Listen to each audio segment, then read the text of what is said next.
சட்டம் ஒழுங்கை பத்தி பேச்சு வந்தது. சட்டம் ஒழுங்கு சரியா இருக்கணும் அப்படின்றதுல எங்களுக்கு மாற்று கருத்தே கிடையாது. கண்டிப்பா லா அண்ட் ஆர்டர் கரெக்டா இருக்கணும், கரெக்டா இருக்கும், இருக்க வைப்போம். அதே மாதிரி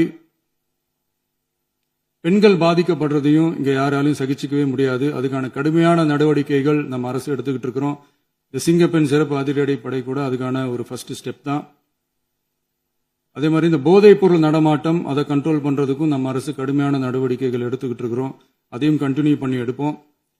மாண்புமிகு பேரவைத் தலைவர் அவர்களே, இப்ப நான் சொன்ன இந்த பிரச்சனைகள்லாம் இந்த 2026 போன மாசம் மே மாசம் 10ஆம் தேதி புதுசா வந்துடல. இதெல்லாம் பல வருஷமா இருக்கிற பிரச்சனைகள் தான், பல வருஷமா கண்டுக்காம விட்ட பிரச்சனைகள் தான். இன்னைக்கு எதிர்கட்சிக்காரங்க அதை பத்தி கேட்கும் போது எனக்கு அது அக்கறையா தெரியல, அவதூறு அரசியலா தான் தெரியுது, பழி போடுற அரசியலா தான் தெரியுது. இப்படி அவதூறு பழி போடுறவங்களை பார்த்து ஒன்னே ஒண்ணுதான் கேட்கணும்னு தோணுது. கடந்த 9-10 மாசமா நம்ம ஸ்டேட்ல சட்டம் ஒழுங்கு டிஜிபியே இல்ல. சட்டம் ஒழுங்கு டிஜிபியை போடுங்கன்னு சொல்லி எல்லாம் ஓஞ்சி போயிட்டோம். போன ஆட்சியில நடந்ததுக்கெல்லாம் இப்பதான் விடையே கண்டுபிடிக்கிறோம் நம்ம ஆட்சியில்.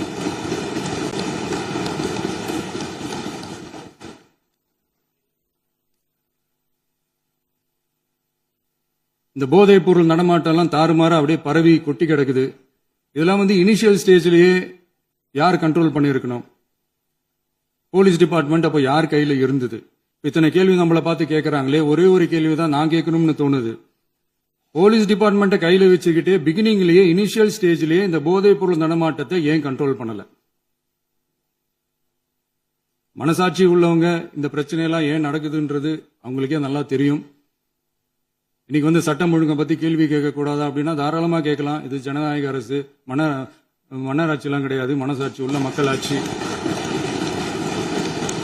அதனால கேள்வி கேட்கலாம், எல்லாருக்கும் எல்லா உரிமையும் உண்டு. விமர்சனம் செய்யலாம், எல்லாருக்கும் எல்லா உரிமையும் உண்டு.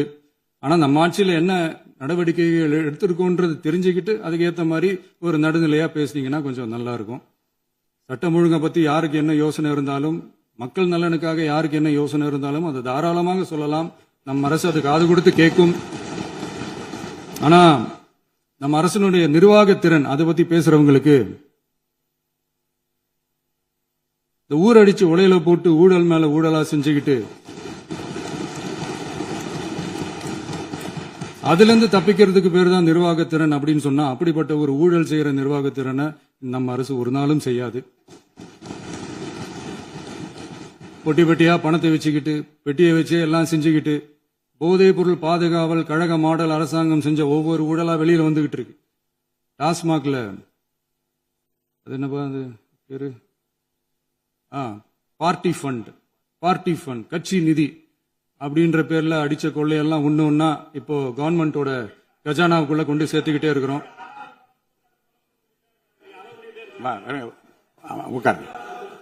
மாண்புமிகு முதல்வர்கள் பதிலுரைக்கு பிறகு நேரம் தரேன். அப்ப பேசட்டும், அவங்க பேசட்டும், அவங்கள பேச அனுமதி. உட்காருங்க.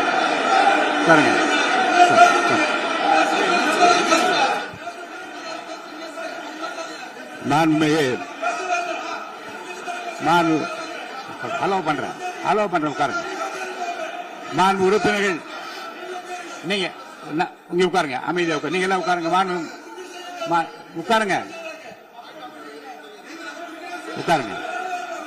மாண்புமிகு நீங்க எல்லாரும் உட்காருங்க.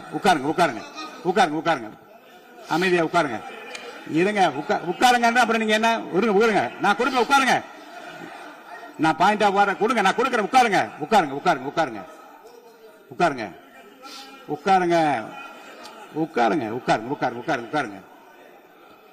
மாண்புமிகு முதல்வர் அவர்கள் கோர்வையாக நிதானமாக சொல்லிக்கொண்டே இருக்கிறார். நீங்க குறிப்பெடுத்து வைத்துக் கொள்ளுங்கள். பேசி முடித்தவுடன் நான் உங்களுக்கு அவகாசம் தருகிறேன். நீங்க ஒண்ணு சொல்லுங்க, என்ன என்பது நீங்க சொல்லுங்க. உங்க சொல்லுகிற வாய்ப்பை நான் உங்களுக்கு தருகிறேன். இப்பொழுது மாண்புமிகு முதலமைச்சர் உங்கள் உரையை தொடரலாம்.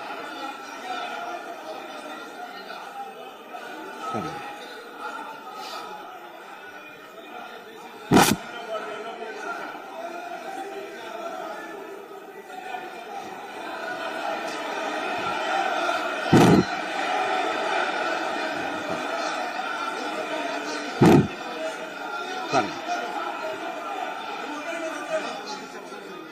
நான் எழுந்த பிறகு உட்கார்றதுதான் முறை. உட்காருங்க, எல்லாரும் உட்காருங்க. தேசிய உட்கார்.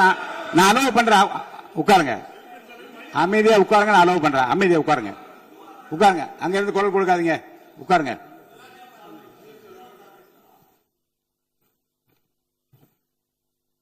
இனிமையான இந்த விவாதத்தில் இதுவரை குறுக்கீடுகள் இல்லாமல்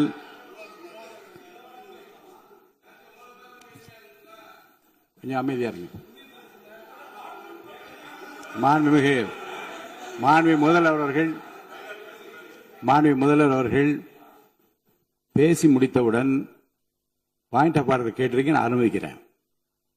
எதிர்க்கட்சி தலைவருக்கு மட்டும் நான் அனுமதி தருகிறேன். அவர் எழுந்து பேசலாம். முதலமைச்சர் நீங்க கண்டினியூ பண்ணி முடிக்கலாம். நீ எல்லாரும் எழுந்துச்சீங்கன்னா சரி வராது. உட்காருங்க. நான் சொல்லியிருக்கேன். உட்காருங்க.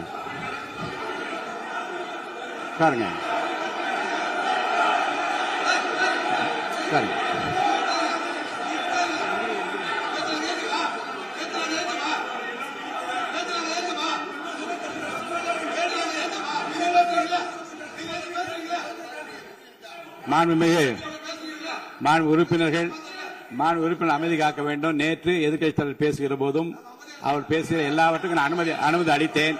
அதுல பாயிண்ட் ஆஃப் கேளுங்க. அந்த விவாதத்தில் கேளுங்க. இப்போதும் மாண்புமிகு முதலமைச்சர் அவர்கள் பேசி முடித்த பிறகு நான் உங்களுக்கு அதுக்குரிய அவகாசம் தருகிறேன். நீங்க கேள்வி கேளுங்க. கேட்கிற உரிமையும் விளக்கத்தை பெற்றுக்கொள்ள உரிமை உங்களுக்கு இருக்கிறது. அதற்கு அவகாசம் நான் தருகிறேன்.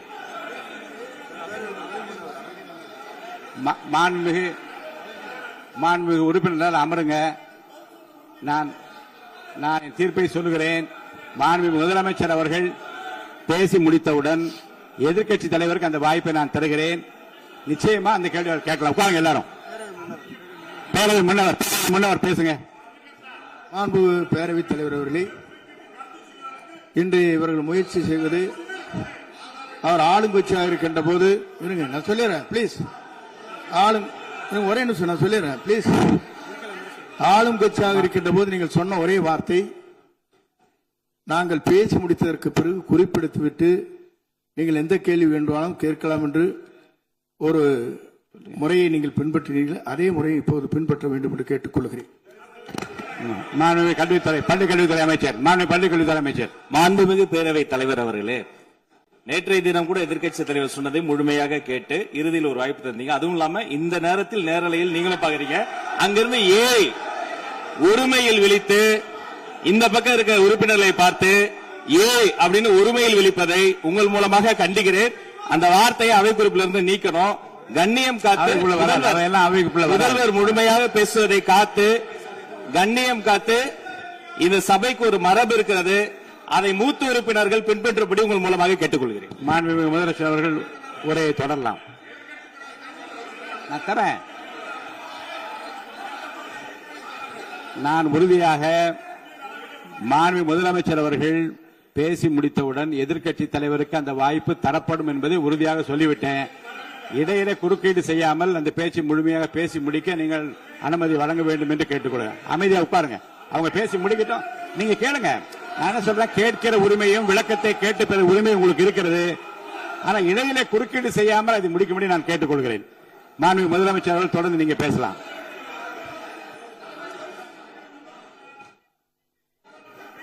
எதிர்க்கட்சி தலைவர்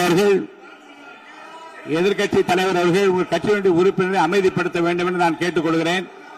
உங்களுக்கு வாய்ப்பு தரவில்லை என்றால் அவர் எழுந்து நிற்பதில் நியாயம் இருக்கு. வாய்ப்பு தரப்போகிறேன். மாண்புமிகு முதலமைச்சர் அவர்கள் பேசி முடித்தவுடன் உங்களுக்கு வாய்ப்பு தரப்படும். அது வரைக்கும் உங்களுடைய உறுப்பினரை அமைதி காக்க நீங்கள் தான் பார்த்துக் கொள்ள வேண்டும். மாண்புமிகு அவை முன்னவர். மாண்புமிகு பேரவைத் தலைவர் அவர்களே, அவர் அப்போது சொன்னது வேறு, இப்போது நடந்து கொள்கிற முறைகள் வேறாக இருக்கிறது. அன்றைக்கு அவர் சொல்லுகிற போது அமைச்சர் அத்தனை பேரும் பேசி முடித்ததற்கு பிறகு உங்களுடைய கருத்துக்கள் ஏதாவது மறுபடியும் தெரிவிக்கலாம். இப்போது பின்பற்றினால் நன்றாக இருக்கும். நீங்கள் அதற்காகத்தான் சொன்னீர்கள். முதலமைச்சர் பேசியதற்கு பிறகு எதிர்க்கட்சி தலைவர் அவர்கள் பேசுவதற்கு வாய்ப்பளிக்கிறோம் என்று சொல்லியிருக்கிறார்கள். ஆகவேதான் அந்த வாய்ப்பை நீங்கள்